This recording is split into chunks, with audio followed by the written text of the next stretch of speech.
خاتون کا سوال ہے، حضور اکرم صلی اللہ علیہ وسلم کی قبر مبارک کس نے تیار کی تھی؟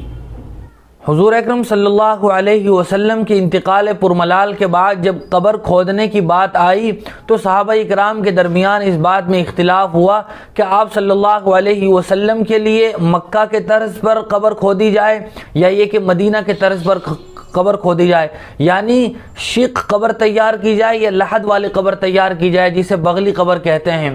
صحابہ اکرام کے درمیان اس پر اختلاف ہو گیا تو یہ مشورہ ہوا کہ دونوں آدمیوں کو، دونوں طرح کی قبر تیار کرنے والے آدمیوں کو بلایا جائے، ان میں سے جو پہلے آ جائے گا اسی طرز کی قبر کھودی جائے گی۔ حضرت ابو طلحہ رضی اللہ تعالی عنہ یہ بغلی قبر کھودا کرتے تھے، یہ پہلے آ گئے، آپ صلی اللہ علیہ وسلم کی قبر انہوں نے ہی تیار کی اور لحد بغلی قبر آپ صلی اللہ علیہ وسلم کے لیے تیار کی گئی۔